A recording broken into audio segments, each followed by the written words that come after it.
So to those who are with us today and right now, as we move toward a new social and economic reality, it is harder than ever to cut through the clutter of conflicting agendas, informations, and opinions. And that's why I'm very excited to have our panelists here, as well as you joining us, to get a clear perspective and some practical tools that is required to successfully identify opportunity in the aftermath of this disruption. To help refocus the future, Chestnut Park, in association with Peerage Realty Partners, is pleased to present today's webinar, Real Estate Reset. You're going to hear today a conversation with a panel of true experts who have a variety of experiences in the real estate investment world, spanning across local, national, and North American markets. Now, before I get to the panelists and really getting into those questions that we all want to be asking you, I first want to thank Deirdre, Maria, Karen, Gavin for helping get the people and the panelists together. I also want to extend a big thank you to Anthony, Steve, Stephen, Chris, Barbara, as well as Gavin for being on the panel. It means a lot to us to have you spend your gorgeous Friday afternoon on this call, helping us navigate through all of that clutter. A few housekeeping rules for those who are watching today. We ask that you turn off your video, except for the panelists. Please keep your videos on. And the reason why we ask that is because we find that when a lot of videos are on, it does delay and cause a delay, and we don't want to do that today. So if you have your video on, we ask that you shut it off. And then finally, I have no doubt there are going to be a lot of questions for our panelists here. If you do have questions, there's a side function at the top right with a little chat bubble. If you can please put in the chat bubble your questions, or rather in the chat, your questions, I'll be sure to address those questions at the end of the panel. I also ask that your mic is kept off. I have Tanya, who I should also thank, from the Chestnut Park team, who is here along with Maria. And Tanya and Maria will be the mic police, turning off your mics. But however, I do ask that you also make sure your mics are off. Now I'm going to turn it over to the panelists. I was thinking today when I was preparing for this, how to introduce the 6 people here today. And I was going to read everyone's bios right before. But then as in before we start getting to the meat. Then I realized that would probably take the better part of an hour, because we have collectively here over 200 years of real in-depth experience with respect to real estate and investing, and that's very impressive. So I'll do a quick intro, and then I will start with the questions posed for our esteemed panelists. We have Barbara Lawler, who's the president and CEO of Baker Real Estate Incorporated. Barbara, if you could give a quick wave on your video, that'd be great. And then Baker Real Estate is truly one of the largest pre-construction firms out there. So we're really happy to have your perspective on. I'm sure it'll be great. Chris Kapchis, president and CEO, broker of record for Chestnut Park, a luxury brand that's been in business, Chris, for what, over 30 years now. And Chris has been with Chestnut Park for many, many years and provide a lot of interesting insights. We have Gavin Swartzman, president and CEO of Peerage Realty Partners and senior partner for Peerage Capital. Gavin has been the glue bringing together all of these panelists. Thank you so much, Gavin. My pleasure. We have Steve Murray, president and co-founder of Real Trends. Just for those who don't know, Real Trends is the nation's leading trends and research organization. He's also the president of Real Trends Consulting. And it'll be very great to get, or interesting to get Steve's perspective, simply because you've seen a variety of crashes. So we'd like to hear how we can navigate through this one, if one is in fact going to happen. We have Stephen Burke. Steve, if you could give us a quick wave as well. He's the managing partner at ARS Investment Partners, and he's held a whole host of very impressive positions in the investment realm.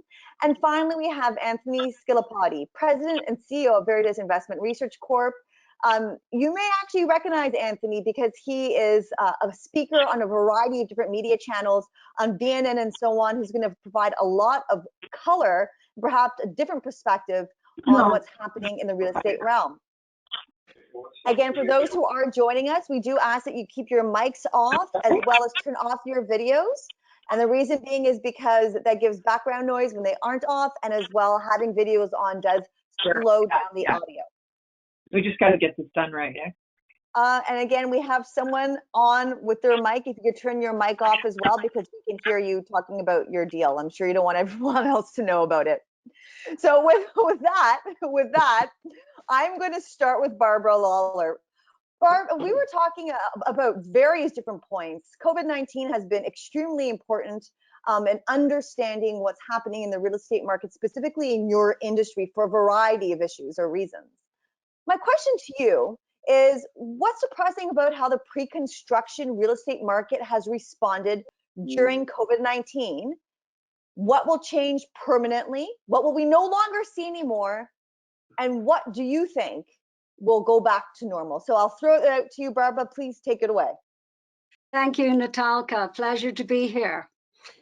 I think the most surprising aspect of our new construction condominium sales industry is that we have continued to sell during COVID. I was in the business of selling new construction condominiums back during 08-09 banking crisis, and we came to an absolute standstill for several months. I think that real estate has been fortunate in that we are on the essential services list and our industry has not been as hard hit as some others. We're also fortunate that investors see the future in our business model and believe in it. You invest your deposit monies today, and the high rise will typically take 5 years to complete, during which time you will watch your return on your deposit and your equity grow. History has shown us that real estate has always been a prime lifter of the economy after any major crisis. For most people, real estate remains their biggest asset. I also think that technology has played a big part in us being able to sell during the pandemic. We very quickly changed our gears and moved to virtual presentations so that people can make buying decisions without meeting face to face. And as we become more fluid with these new strategies, we have noticed an uptick in our weekly sales. Over the past 3 weeks, we've moved into double digits, which was very encouraging. And that's, you know, as we come towards the framework of getting back to normal business. I think technology will play a more important role and will become a more permanent change in our industry. Thank you, Barbara. Thank you. And Chris, I'm curious, in the resale world, so it looks like things are strong in the pre-construction space.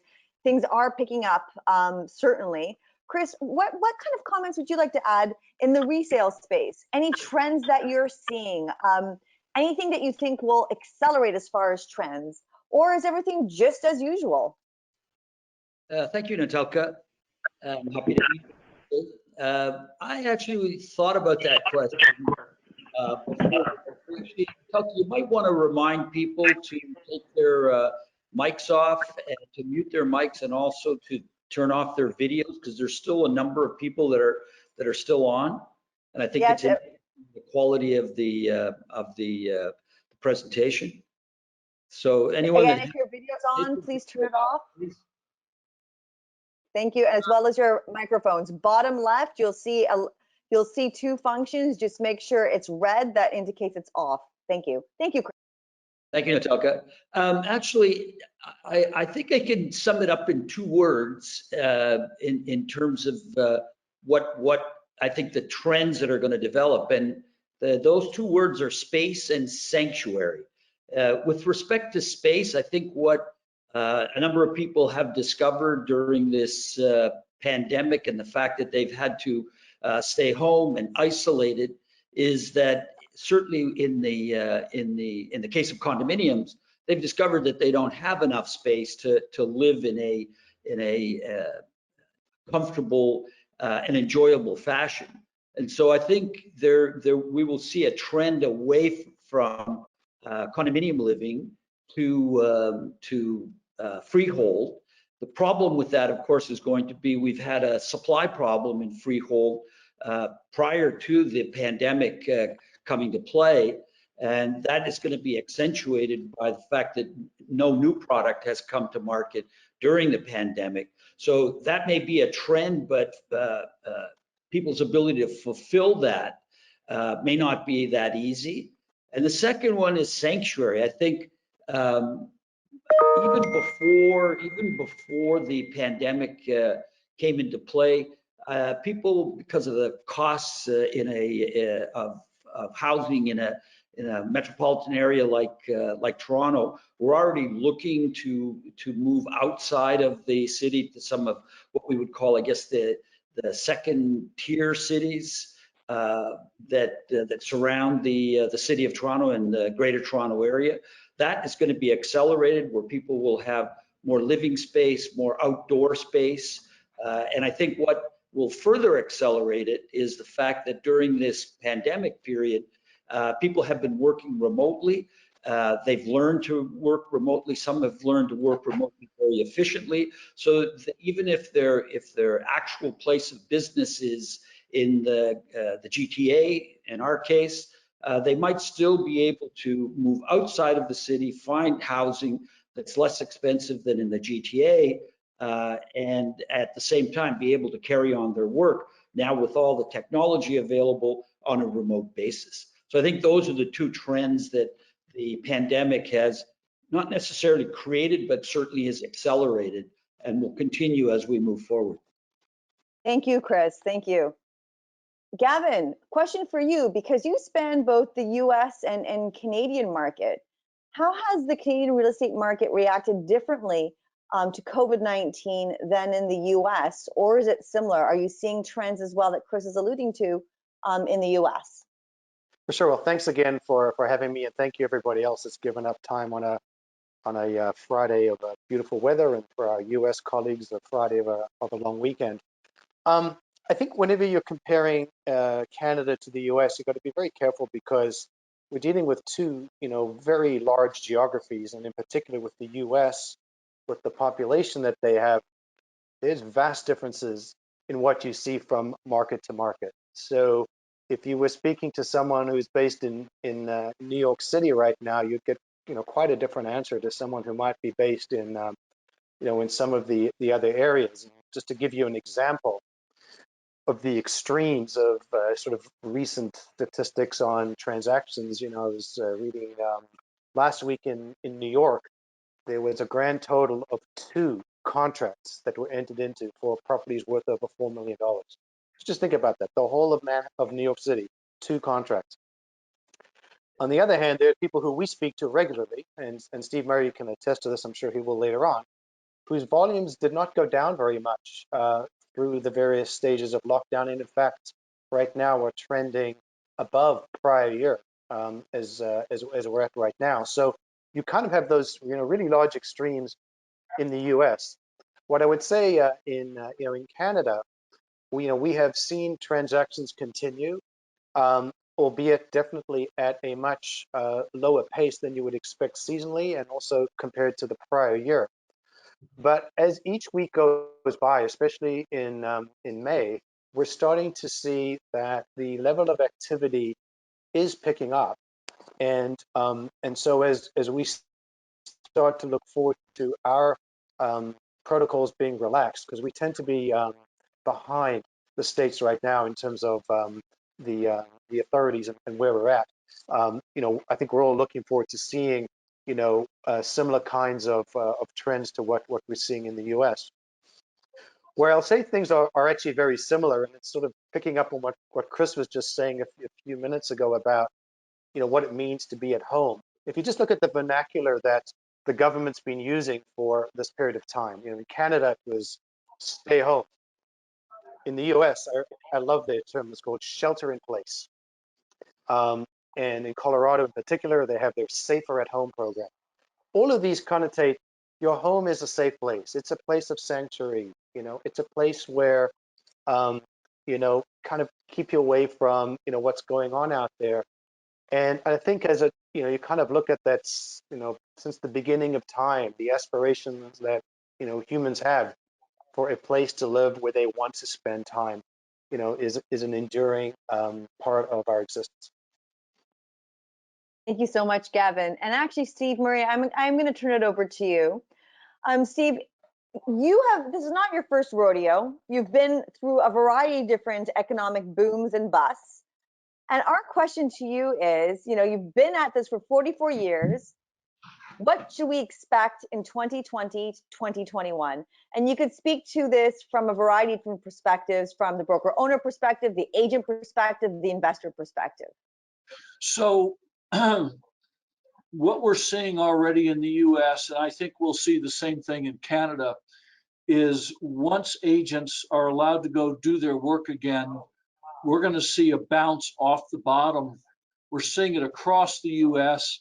I'm only able to see limited data on a few provinces in Canada, but they appear to be headed in the same direction.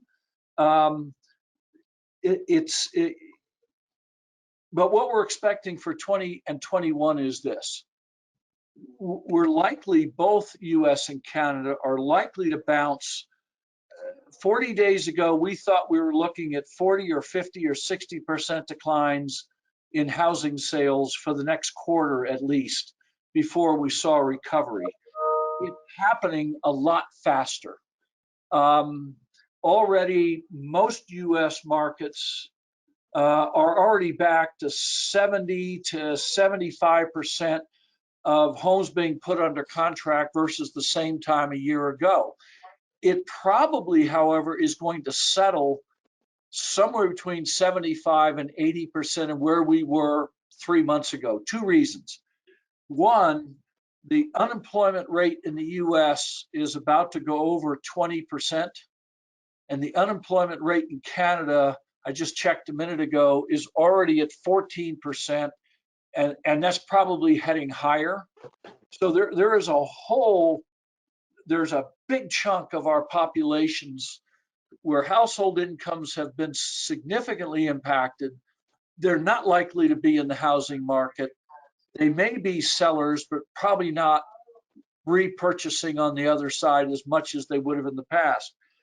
Number two, this is my fifth recession.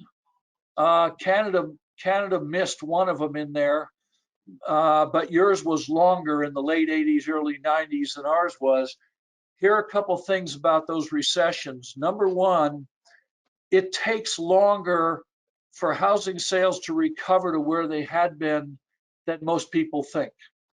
So it could be 2 or 3, 4 years before we get back to the level of unit sales we saw in 2019. Unemployment's going to impact it. And the other thing we've noted every recession, at least in the US, is that top 5 or 10% of high-end buyers, they tend to hibernate after recessions for 12 to 18 months. It's a lot of their purchases and sales are discretionary, so they tend to hibernate. The other thing that's going on, I was just working on research this morning, is in the US at least, we're seeing a huge increase in people from major cities moving out either to suburbs, but even going out to rural property. I checked with 2 of the biggest ranch brokers in the US this morning. Their website traffic, their leads and inquiries have tripled from a year ago. So we're seeing some very interesting trends, but you know what? This is what we know about brokers and agents. When you enter one of these things, as long as you get focused on getting closer to your clients and customers from a relationship point of view than ever before, and number 2, you preserve your capital, preserve your cash, cut unnecessary spending. It doesn't matter whether you're an agent, a team, or a brokerage company. If you do get close to your customers, preserve capital, be smart about it, you're not only going to survive this, you're going to actually be a much better business when you come out of it. Thank you so much, Steve. I want to delve deeper, but I want to make sure that we get everyone to speak. And in fact, this is a perfect segue to Stephen Burke. a question that was somewhat addressed with Steve is, what's life going to look like post COVID-19? I know that you wrote an interesting paper on this. If you could give us the highlights of that, and is it ranch living or is it something different? Well, listen, thank you for letting me participate today. The pandemic has really presented us with unique medical, economic, and social challenges that are going to be with us for a long time. And if you look back at past pandemics, they usually don't end quickly. They have several waves. The Spanish flu of 2018 actually ended in 2020. I'm sorry, 1918 ended in 1920, and there were three waves. The second wave was the worst one to hit. So we're going to have this kind of period that we expect will have several waves of economic swings up and down. But that would not be too unlike the last decade since the financial crisis. One of the problems with the pandemic is that it exposed a lot of the social, political, and economic vulnerabilities in the global system that had been building up since the financial crisis of '08. And that's creating a lot of challenges for how we respond to this. And it's going to impact virtually every industry and all aspects of our lives. It's going to change the way we govern, the way we live, the way we learn, and the way we work. Chris touched on it a minute ago, but Facebook announced today that they're expecting 50% of their employees will be working from home or working remotely by the end of the decade. They did a study inside their employees and said 40% would opt for that right now. And of those 40%, 45% working remotely would move to another state to get lower taxes, which you can do in the US. So we think there's some big changes coming. I'm just going to highlight a couple of the big ones for each of those segments. For consumers, savings rates are expected to continue to rise in the US, and we would expect around the world. We've had a very debt-laden system, and that's going to push savings up.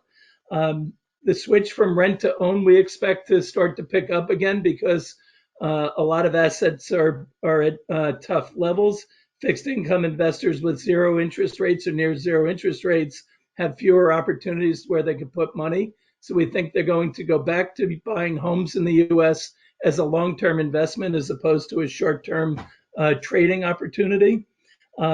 We also expect that there'll be changing dynamics, particularly in the US around senior living, that will move a lot of seniors out of nursing homes back into with their families. Children will be staying with their parents longer because the economy is going to be challenging, we think, for several years. From a business perspective, one of the big changes is the change of supply chains that started with the trade war with China and the US. But I think it's going to be more now what's the pandemic's exposed as just-in-time supply chains are going to be replaced with just-in-case supply chains, which means that it's going to raise costs, whether those costs can be passed on, but it'll bring manufacturing back to our countries. And in our view, we're going to reshore back to North America, not just to the US or Canada or Mexico, but all three. And we think it'll likely bring all three nations closer together. We are seeing a lot of big companies in the US, in the New York area where I live, JP Morgan and Goldman Sachs have already started looking for space in offices outside New York City and the suburbs. They're worried about getting employees back into the office, particularly in the big city, and they're concerned about health and safety issues, which are going to become a much bigger part of it. And then from a government perspective, they have perhaps the biggest problem in that we have many governments around the world are highly indebted. They're going to have to be more involved in all aspects of society.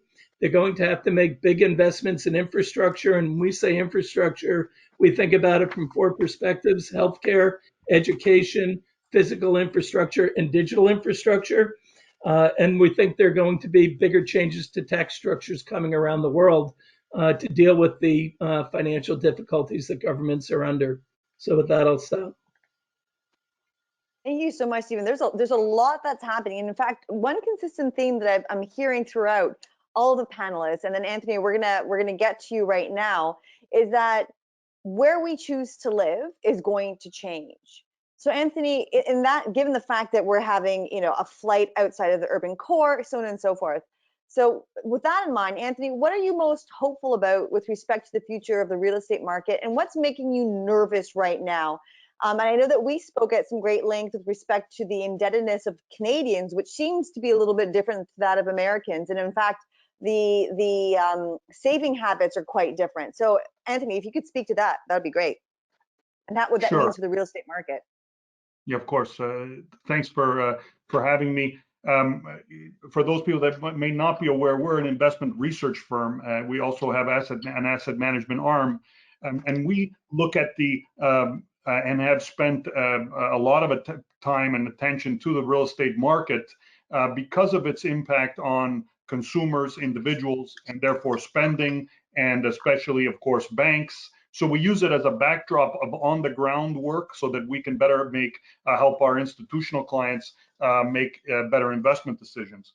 And in answer to your question, Natalka, I would frame it in sort of three buckets. I like to think of it, so what's the positives that I'm seeing, what are the negatives, and what are the unknowns? And if I think of the positives, I can draw on a number of the different concepts and trends that have already been drawn. For sure, where we live might change, etc. But I'm thinking that there's going to be for sure some pent-up demand. Those that have to buy are going to be storming, hey, I need to make that transaction. I'd like to get out there and buy.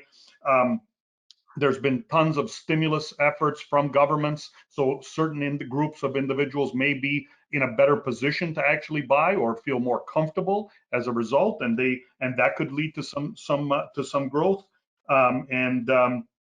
But that's I would say the things that make me feel that's somewhat positive. The negatives, we look at one that I look at the composition of the seller and the composition of the buyer. And on the seller side, the number that we've had a heck of a time trying to figure out is the number of investors that have bought real estate. And there's a number of different, and I'm not talking foreign, we could just group them all together. So I've heard upwards of 10%. I know, Barbara, you spoke to pre-builds. I hear that some of the more recent pre-builds over the last 12 to 18 months have been 90% investor. What makes me very concerned about that is that many of these investors, A, are not deep-pocketed, B, tend to be relatively unsophisticated, and three, they are potentially at risk because they're putting a small amount of money down and they have to wait for something that's going to be ready sometime in the future. And what happens if that price doesn't hold? And for those that have already bought in, we did a study last year in November. For the last 8 years, we've been holding what we call our Great Canadian Real Estate and Housing Conference, and we bring experts from on the ground to come and speak. And last year, we did a study of just sending across Canada to all our database and got about 400 responses. And we asked investors about if they owned an investment property, or individuals if they owned an investment property. And we found that of those that owned an investment property, over 50% owned more than one. We also found that of those that owned a property, 50% of them were cash flow negative. 33% of them were essentially break even. When you look at that strain, my concern is it's always like if you're playing cards, who has the weakest hand? And my concern with those investors and the scale of them is that if there's, real estate is a very the problem with the issue with real estate is that it can be illiquid, right? And one transaction can skew the value of an entire building or location. And so if one transaction were to happen at pressured price, that would drive all the prices in said building and or said region or location down, and that could cause pressure. Someone has indicated Felicia J, your mic is off. Priya, if you could help mute that, thank you. Okay. Wow. Sorry. Maybe it was something I said. I'm sorry to offend. Oh, there it goes again. Okay, sorry about that. But person J is not on mute. If you could all make sure that you've muted your mics, please. Thank you. Sorry, Anthony, go ahead. Hopefully it doesn't happen again. Somebody's ringtone. Maybe it's something I said. I apologize at the outset. Okay, so concerned with the seller, okay, or the owner of property, in that they may become strained the longer that this continues. There's a significant pool of investor buyers that own property that have been on Airbnb. These have gone no bid. And so for now, we are what I would call in a suspended animation. The banks are offering 6-month deferrals. There's credit cards that you don't have to make payments for. Interest rates on those payments have been reduced. On the credit cards have been reduced. This is a dream world. If you would speak to any bank executive, and we cover the banks and have spoken with them and said, would you have done this under normal circumstances? They said, absolutely not. The only reason why we did this was because the government of Canada told us we had to and provide us with the liquidity to allow us to do it. But come 6 months from now, just as Evan Sadal said a couple of days ago, the CEO of CMHC, he's concerned about a debt cliff. And so think of what's been happening. So right now you have fewer sellers in the market, fewer buyers in the market, so you're in a roughly balanced market. But if some of those sellers get nervous and tip the scale, that turns things on its head. And looking at the past two big declines in real estate, that was 2008 and 1990, it doesn't take much excess supply. Right now we're sitting at about 5.1% of listings total, that's listings to housing stock. And that's what we consider our #1 indicator.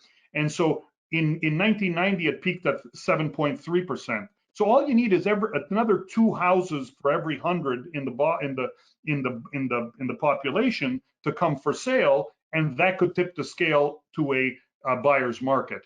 And so that's going to depend on a number of things, and that's the amount of time. So that's my concern for and my sort of potential negative to the seller. On the buyer side, obviously, you've talked about the consumer debt level. Evan Sadal quoted that we're going to probably go over 200%. We're already one of the top 10 highest indebted consumers in the world. Taking it over 200% would definitely push us. I think it would probably be the highest. And so that means their ability to get more capital becomes difficult. And they say that real estate lives and dies by interest rates and unemployment.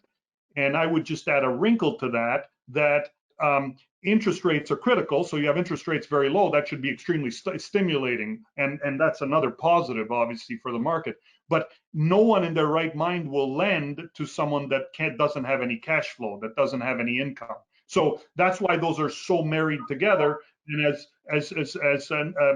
Steve and Steve have pointed out, when you talked about quoting the numbers of unemployment, we're talking about 1 in 5 people in the US being unemployed. In Canada, we're going to get to that number. Right now, there's 7.7 million Canadians collecting the CERB, okay?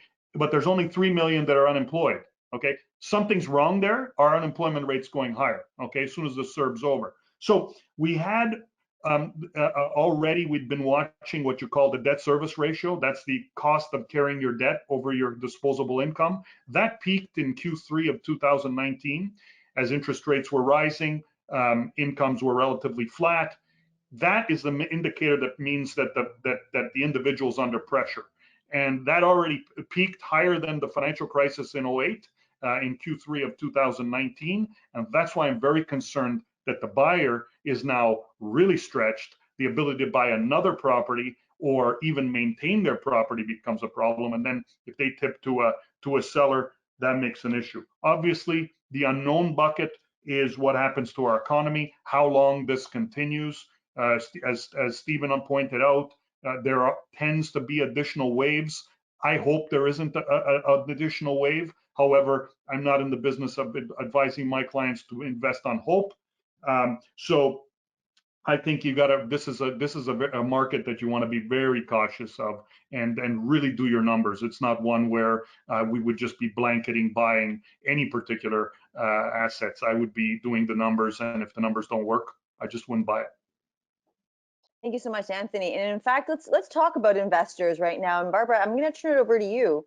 Have you seen, and I know it's still very fresh, COVID-19 is only but a few months old, but looking forward, have you seen perhaps what Anthony's talking about, a decrease in appetite from investors in the condo market? Well, I was looking at our Baker stats this past week for 2019, and our international deals were only at 6% across our offices in Canada, meaning that deals were signed in a foreign country by a foreign national, and they were paying 35% deposit versus a 20% standard deposit. However, there is another type of international buyer as new Canadian residents work together with the family from abroad, but the Canadian resident on the ground does the deal and represents the family, and that deal is considered from a Canadian citizen. I think we benefit from that type of investor. But I would also like to mention our immigration, because immigration has not stopped during COVID. People have to apply from their home country, and they apply a year in advance at least to get their paperwork processed. And certainly it takes at least that to do it. But there are many would-be newcomers basically waiting for our borders to reopen and for international travel to resume. And certainly we anticipate delays over the next 6 months. But Canada is a very welcoming country. And we have great immigration policies. Fully 60% of our approved immigrants belong to the economic class with financial and educational means. And many of our newcomers arrive with money, and the first order of business for them is to put a roof over their head when they arrive. Our healthcare makes us very attractive for certainly in the wake of the pandemic. And if we look at immigration, it was very buoyant and on the up, with 350,000 coming into Canada for 2019 and 2020. But pre-COVID, the Canadian consulate in New Delhi was processing 4,000 applicants per week for people wanting to come to Canada. I think post-COVID, we're going to see tremendous interest in people wanting to come to Canada. And I think this will boost our economy. Canada has a fantastic reputation internationally, and we are at the epicenter of that here in the GTA. Thank you so much, Barbara. And Chris, it's on a similar vein. Speaking about investors in the real estate resale market, are you seeing demand go down, up? What are your predictions going forward, given what Anthony's talking about with respect to consumer debt being at an all-time high? Any comments on that, Chris? Well, we on the resale side, the investors play actually a small role in the work that we do. So I'm not as qualified to comment as Anthony was. Essentially, we're dealing with people who are buying shelter. It's not. I mean, there are investors out there, but it's a very small component. And as I mentioned in my earlier comments, we had an incredible pent-up demand, to some extent related to comments that have been made by the other panelists, especially the comments that were made by Barbara Lawler. We have a lot of immigration coming into the GTA. We don't have enough housing to meet that demand. So as a result of that pent-up demand was there even before COVID. It's going to be there after COVID. In fact, it's going to probably increase certainly once COVID is settled. And so I think in terms of the resale side, once we have sort of a shakeout of what happens with the pandemic, we're going to be where we were before. And if Barbara Lawler is correct, and I believe she is, it might even be worse because housing has slowed down during the pandemic. And then if you continue to have these waves of immigrants coming into the GTA, you're just not going to have enough housing to satisfy the demand, in which case we're going to find ourselves where we were before with an undersupply of housing. And investors will play a role in that, but it's really the resale side of buyers and sellers who are end users that I think are going to play a major role going forward. Thank you, Chris. And Gavin, how about yourself? Any opportunities, big threats that you see going forward with respect to the real estate market, the brokerage industry, agents, so on? Any perspective on that? Sure. Well, I would say in terms of, let's talk a little bit about the threats, because I think that there's been some dialogue about that. And I think that, I think we all know that, the economy is the state of that is a huge driver of this, and that's, very much on our mind. But you can't disconnect the economy from the state of public health, because I think, as I think has been, written about ad nauseum, this was sort of not a financial crisis that that came like in '08. This was a health crisis that is translated now into a significant economic one.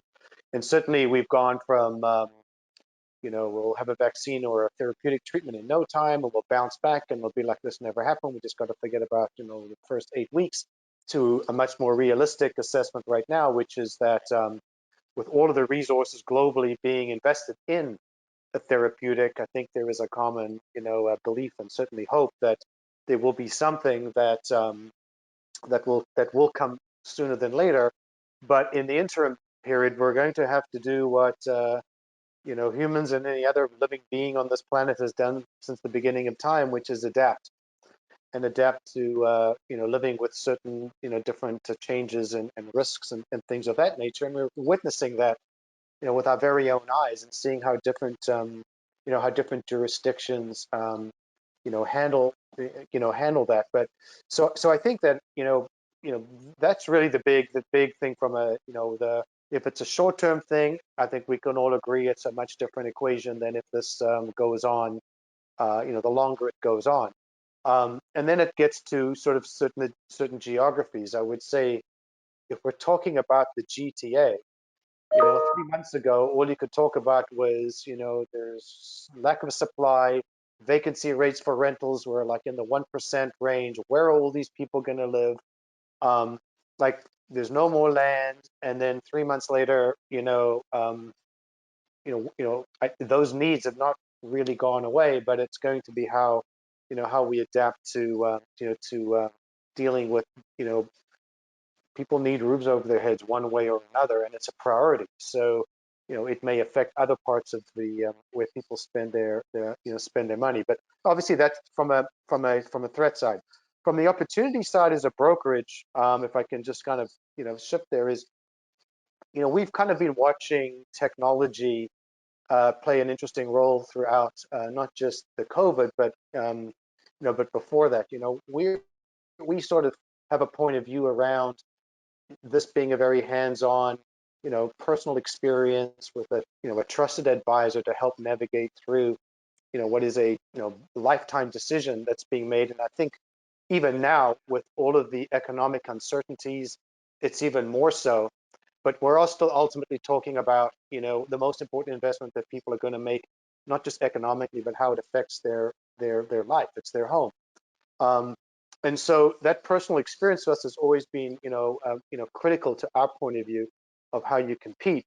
But there has been a trend from the technology side, not just in real estate, but maybe in other areas, to sort of automate everything and almost dehumanize everything. You don't need a person to do this anymore. It's like we'll just use technology. And then since COVID came into play, everyone is sort of using technology now, essentially to substitute for this human connection that's been lost. And so we do Zoom calls, but we'd much rather meet in person. And so I think maybe we're appreciating that there's a lot more to this direct human contact than than we've given credit for. And so we've always felt like technology is an enabling tool to what we do for a living, as opposed to it being the be-all and the end-all of what we do. And it kind of reminded me a little bit of what my late grandfather would say. Unfortunately, he passed away about 25 years ago, so he missed all of this technological stuff. But if he was here, he would say in his very heavily accented Polish accent, he would say, "Is the iPhone for you, or are you for the iPhone?" In other words, is the iPhone working for you, or are you working for the iPhone? And I think more and more we're saying the iPhone is working for you. And so we see, a significant opportunity to take advantage of the technology and further enhance the experience that our own partners and their agents are providing to their, to their clients. And similarly, how, someone like I can see, Stephen and Anthony, how they advise their clients. It's still a human experience.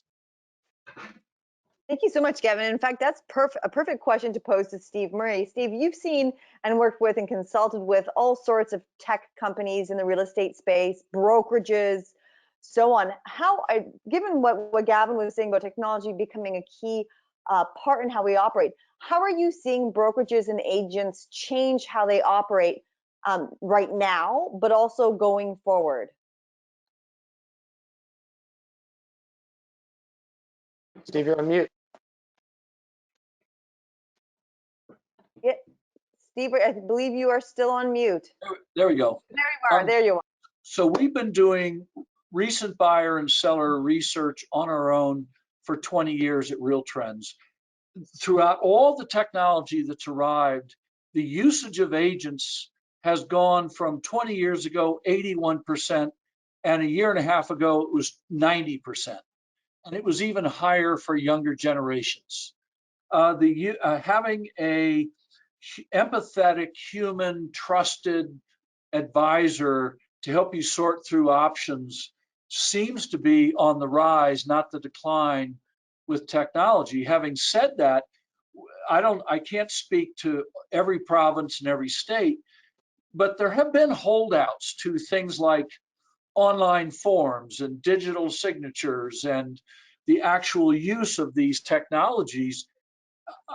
I already know that the number of agents and brokers now finally taking full advantage of what's available to reorganize their businesses around the technology, as opposed to saying to every tech provider, oh, you need to customize your tech to fit the way we do business. And we think that's going to be, it's not like, a sharp, jagged change, but it's already changing. Virtual tours have doubled in a month in the US, and I saw the numbers yesterday in Canada. Same thing's happening in Canada. I don't think those will go away, nor do I think that once people looked at virtual tours, they're still going to want an agent, because what do they value in an agent? Negotiation and navigating the process and very human things, and what they depend on is trust with their agent. Brokers are going to reorganize. We did a survey 3 weeks ago, got 125 brokers, US and Canada, said they will have much less office space for their agents in 2 years than they have today. That now that everybody's learned to work remotely, they also have found participation in webinars like Natalka, the one you've put on here, have skyrocketed.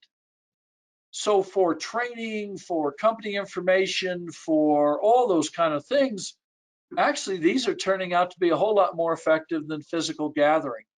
However, at the same time, all the agents, at least the companies I work with, they can't wait to get back together. And I manage several CEO groups, brokerage CEO forums, 15 to 20 brokers. They had to cancel their spring meetings. Most of the fall meetings are being postponed, but they can't wait to get together. having said all that, I think one thing Gavin said, and I think Anthony and Steve brought it up a little bit too. We don't know about a second wave. We don't know about a resurgence. We pray that we learn to handle this absent a lockdown like we just went through. Because I can't speak for, I haven't looked at data in Canada. I did look at some yesterday. Canadians are a little bit more pessimistic about re-engaging out in the public than Americans are, but not a lot more. I mean, Harris poll 2 weeks ago, 80% of Americans say, I'm not going to be in a hurry to go to restaurants and stores till I can be assured I'm going to be safe. The numbers I saw yesterday from a Canadian poll, pretty much the same thing. So they point out we've got a health issue and it's a confidence issue to see how long it'll be. Having said that, I think one of our speakers said, forget exactly who it was, I pointed out earlier, we're going to see a shift where people live, what kind of place they live in. They may need more space to bring their parents back in. The kids may stay around longer. You know, we don't really know yet what it looks like 3 years from now demographically. I think either in the US and Canada. Unlike Canada, too, the US is currently in one of their episodic in our history where all of a sudden we don't want more immigrants coming in here, right? As opposed to Canada. So, but Canada also has a very effective system of saying who we want to see come. The US has no policy at all, really, none. So, but I am optimistic that brokerage will remain a vital service, that home ownership will still be a desire for most generations. How that happens, how they're able to do that financially, I think, as Anthony pointed out, that becomes a big question. It's no less in the US than in Canada. I mean, 38 million American citizens out of work. You couldn't have said that a year ago, and here's why it's going to happen, and people would have just locked you up for being stupid. But here we are. This week, our numbers came out yesterday. Another 2.7 million people filed for unemployment. I mean, we could get to 40 million before this is done. That's just incomprehensible. Out of 155 million workers. I mean, it's just like, what? Well, anyway. No, Steve, thank you so much. In the wake of that, and given the fact that we're going to have very likely a lot of uncertainty coming forward, Stephen, I'm curious, how are you seeing investment changing as a result of this? How are you seeing people think about where to put their money to protect themselves going forward? If you could speak to that. Sure. Well, I think the way people should be thinking about the post-COVID period is three phases, and they'll overlap each other and maybe continue on together for some time. The first is the relief phase, when governments were trying to fill the void of the economic activity being shut down in all the different countries, or most of the different countries. So there you have the relief phase, then you have the restart phase, and then we're going to have the recovery phase. And they're all going to have different elements and different characteristics and impact capital flows. The other thing I'd say about capital, and one of the things we've seen over the last decade and has been exacerbated by the crisis, is there's three inequalities that have been persistent and growing. Everyone talks about the income inequality, but you also have very significant gaps in country equality, and then you're seeing company inequality as well.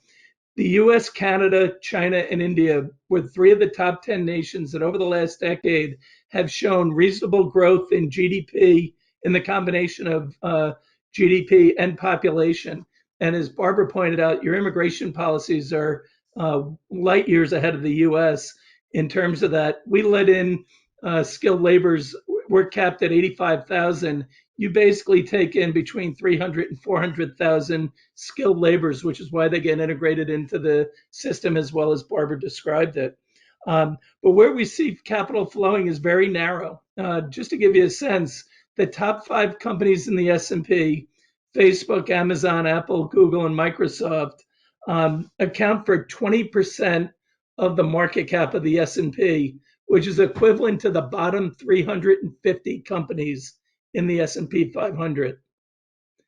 It's startling how big the gap is. So we're going to see capital continue to flow to the enablers that are going to allow people to do things at a lower cost, more efficient, and the like. And that starts with cloud and 5G and stays away from a lot of the areas that continue to get hit. And we talked about restaurants and hospitality and getting back to sporting events. People are going to be very slow to do that, and travel as well. The banks, for the issues that was raised, what happens when the bill comes due for the debts? And we've effectively took a debt crisis and solved it by adding debt. So globally, I believe the number is we were about 155 trillion in debt in '08 and are now over 260 trillion of debt. And if it wasn't for zero interest rates or negative rates around the world, we would have a massive problem for the banking institutions globally, and that drives how the economies operate, because capital is what credit is what drives it. So we think there's going to be divergences, that you're going to see the people who enable you to work and live in this kind of environment and be much more efficient, productive, and also from a business perspective, the industries and companies that can help you lower your costs. Because I don't believe in the environment we're in, with the damage done, as Steve just pointed out, 40 million unemployed people here, Canada moving to 14 to 20% unemployment. Those numbers, you have scarring that comes out of that. Takes a long time to work through. So we're not going to have these big, fast startups. What is going to help, though, is that the people who have money still have it. In the U.S., household net worth is at a record level or nearing a record level, even with the drop we've had in the markets and the rebound. And a lot of that's because real estate's held up quite well. So we just think that it's going to be money in fewer people's hands who have a lot of discretionary income, and that's going to change where capital will flow and who benefits from it. But we think the damaged industry is going to take a long time to get back for the safety and health issues that were raised. Thank you so much, Stephen, for that. And there is a question that came in, and I think this is going to be perfect for you, Anthony, to answer. This comes from an agent who has a seller, and they're wondering how they should advise their seller, Anthony. Should it be that they should sell now, or wait a while to sell after a potential wave 2 of COVID-19? Essentially, Anthony, where would you be putting your money as far as where the economy is going and the housing market in the next, let's say, year? Well, I'm not a real estate agent. My family has owned real estate for longer than I've been alive, but so but I can tell you that we haven't purchased anything since 2009, just as a matter of interest. But what's interesting is, I would say to your seller is, if it depends on where they are, why they own the property. Do they own the property because they have to live in it? Was it an investor property? I forgot, Natalka. I made a note here. Was it an investment? This would be, it looks like their own personal property that they'd be selling. Yeah, so I mean, unless they have to sell because they have to move somewhere, I wouldn't be pressured to move. I mean, if my personal residence goes down in value, I'm not in a hurry to sell it because I love where I live, and it's not a big deal. But I would say, if it, assuming that the individual needs to sell for some reason and should I sell it now or should I wait till it gets going? I would rather do it sooner rather than later, because now there's very little on the market and on the for sale side, and anybody who wants to buy is keen to get in because they're not seeing much available. So you could probably get a better price now, as a seller, than you would if you waited and more properties come on the market. But that would be my view. I think you asking more broadly, sort of some trends. that will affect investors. I think immigration was brought up, and I think that's a very important point to our housing, to our economy in Canada. The amount of immigration that's taken place in this country, the numbers are unprecedented. But I'm, look, a lot of this depends on opinion. We don't know what the future holds exactly, but typically they've done stats. Immigration not just following history now for you. Immigration is very cyclical in the sense that if you look back at every downturn in history, immigration has declined in each one of those, and that's because typically people move for a better life. And so when for example, Canadian economy or the world economy is in a slump, you kind of, well, I'm not so good here, but it ain't so good there either. Why would I move? And so that's what those are just with the numbers. It's maybe counterintuitive, right? You think you want to leave when things are great and when things are bad, but actually when things are bad, people kind of sit home, save. We're not sure where to go. There's too much uncertainty. The other point is, if the reason why people move is because they think they're going to get a job. Well, if unemployment in Americas is 20%, we're not too keen to bring new people in, maybe. Or people may not be too keen to come because they see that there's no job. So I think there's a number of things you have to consider when we think about having immigration. Our unemployment rates are much different this year or right now than they were even 3 months ago. So I think that's gonna play into it.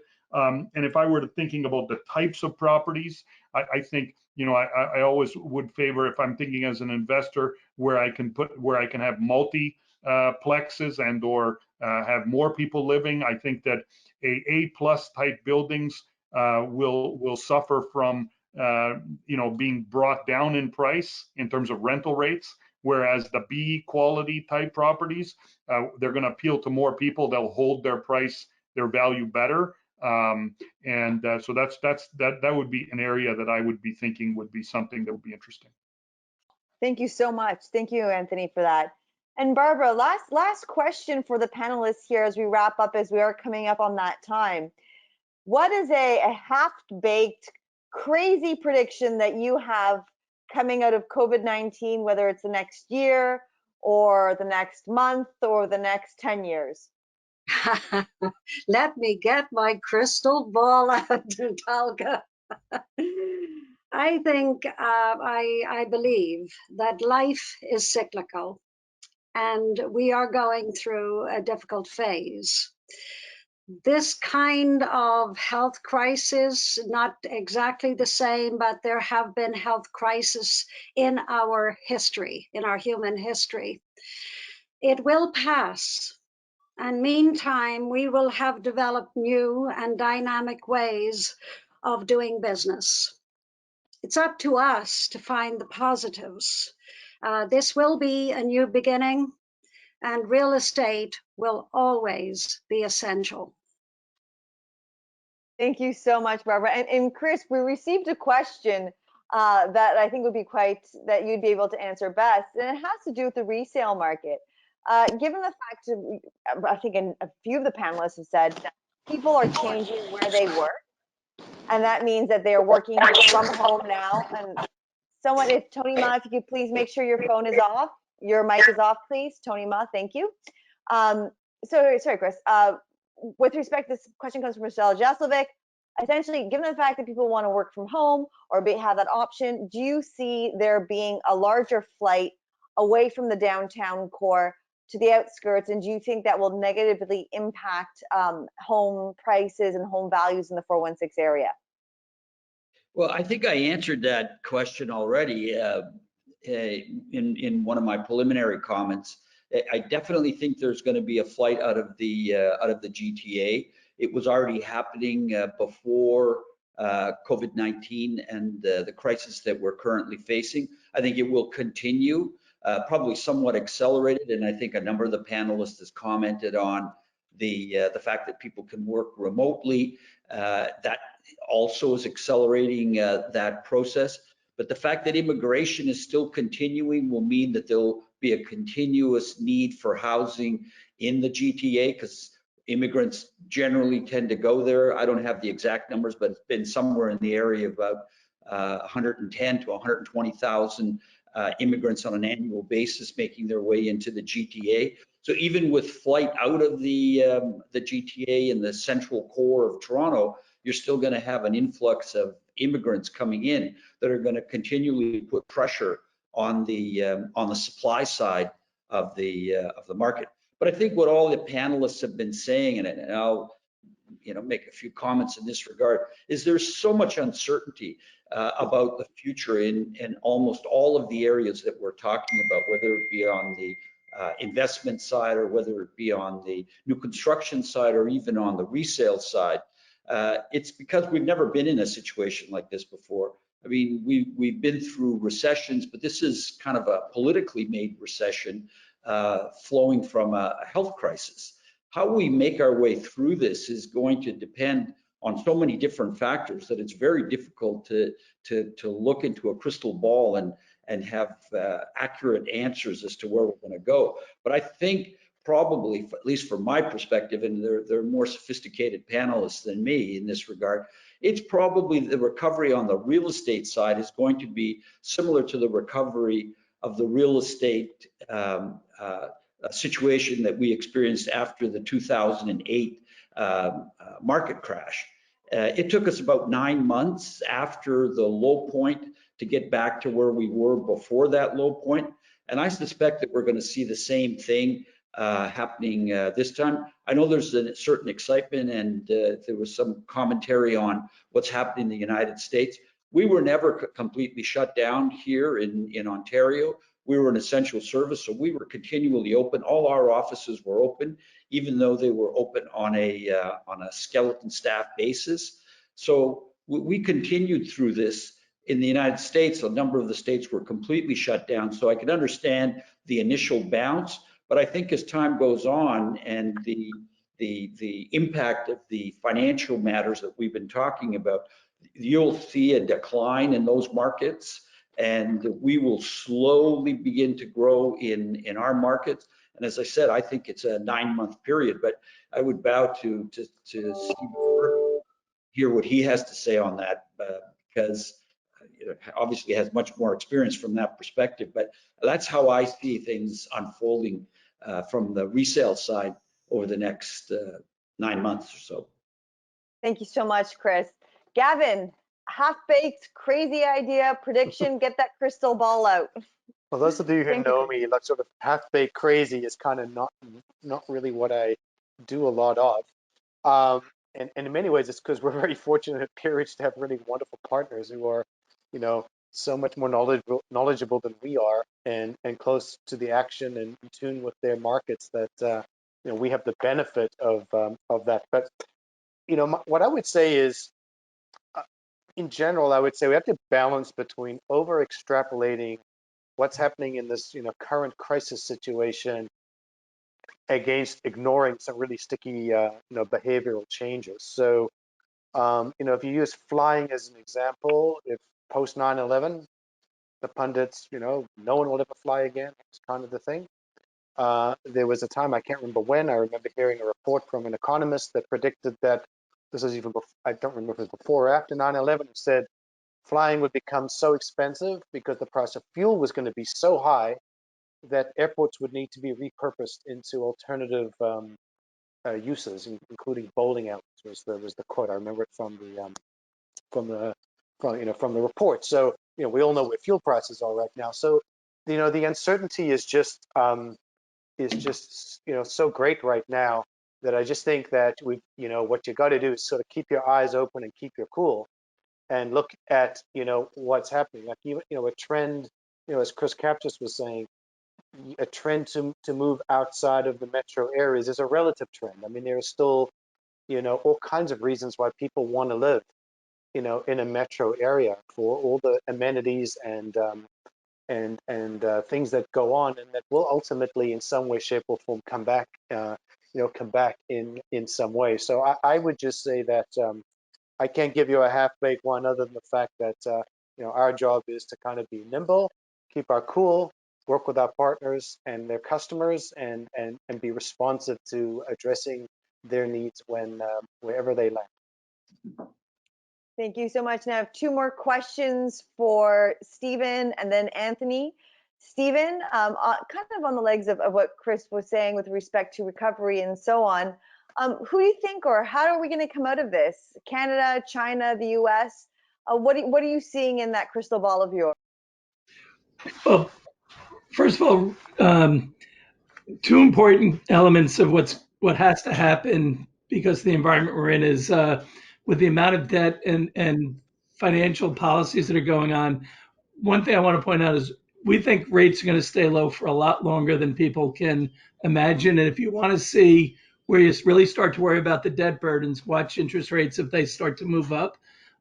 We don't think that's going to happen, and we don't think inflation is going to be a threat. In fact, most of the actions around the world are being done to fight deflation, not inflation.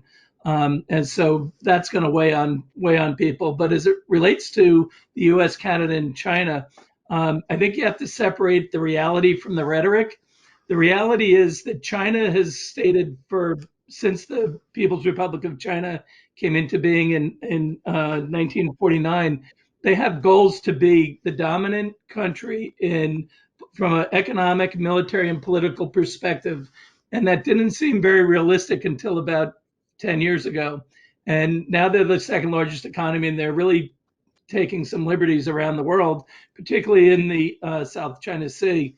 And you saw what they did today with their announcement on Hong Kong. So we expect that China and the U.S. Are going to have a technological Cold War. They are fighting on a military basis, but technology is so driven into everything that's going to separate us. And we think the world will be aligned behind China or the U.S. and Europe and Canada.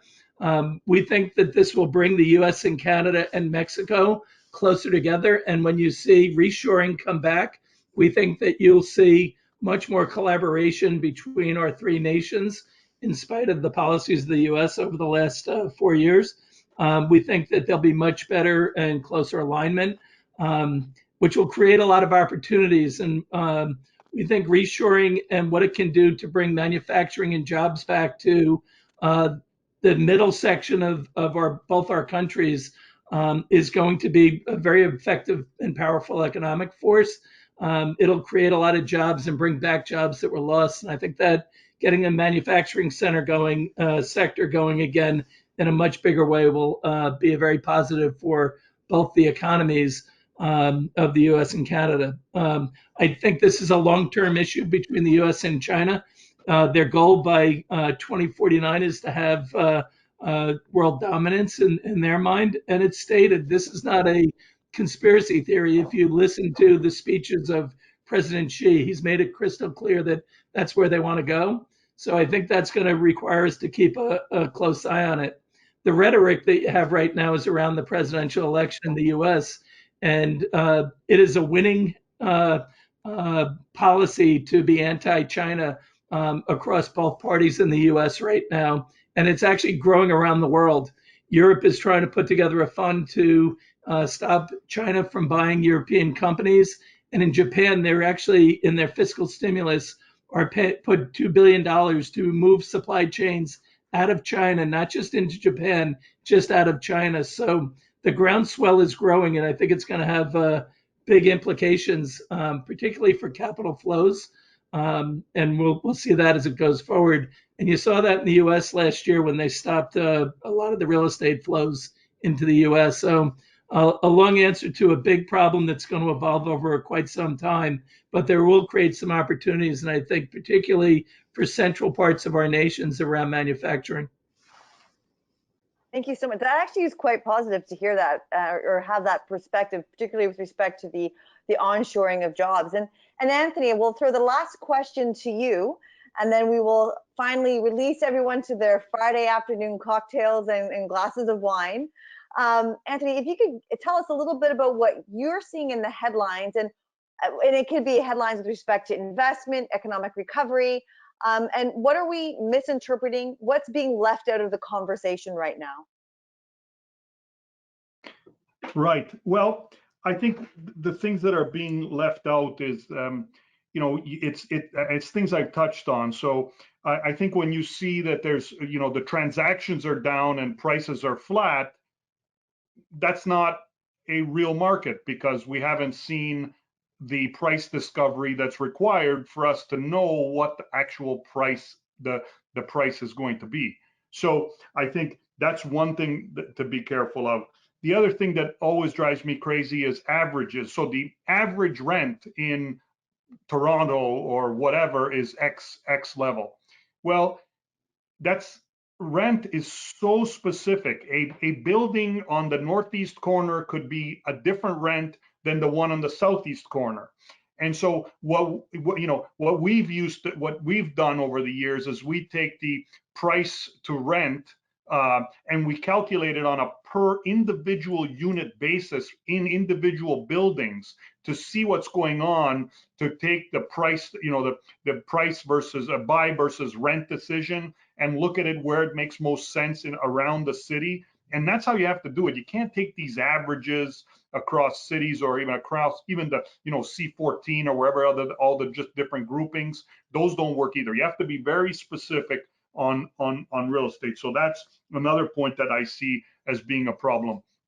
And then we dug through and said, there's to actually understand what the buyers look like and their economic makeup. That's important. And the same with the sellers.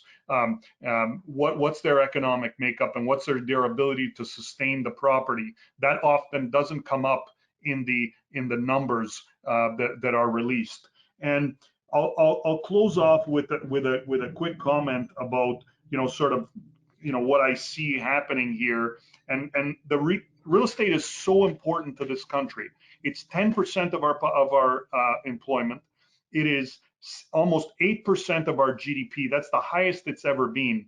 And so the spillover effects of any amount of slowdown will be very significant. And so that's why we spend so much time looking for it.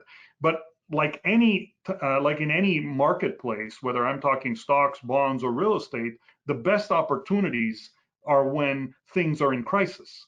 So maybe I hope I don't sound really negative as I'm telling you things. I actually think what is coming our way could be the best buying opportunity of history. But that means you have to do the numbers. You can't just buy indiscriminately, as I alluded to, but actually pay attention to buying something when the numbers totally make sense. Otherwise, just don't buy it, because there's going to be another bust, there's going to be another property, etc. And those are the key things I think to take away here, because there's so much uncertainty and there's so many moving parts. That's why you see so much volatility. And please don't think that the months leading up to this October are actually the real world, because this is suspended animation, where because of the government subsidy support, that's why you haven't really seen what the economic effects are of this. And you're seeing it even in the stock market. I think the stock market's popped up, and that's just fueled by exuberance as well as available liquidity. And once that kind of dries up and people wake up, there could be much more strain. So I'll leave it there. Natalka, thank you. Thank you to all of our panelists, to those at home as well. This was recorded. Anthony, how about this? Let's reconvene in October and see what's going on, or maybe a little bit afterwards to figure out where everything has landed with our panelists here. Thank you again for your time. Have a wonderful Friday, and I look forward to seeing how this does unfold. Have a good one. Thanks again, everyone. Thank you. Have a great weekend. Thank you. Thank you. Bye now. Thank you.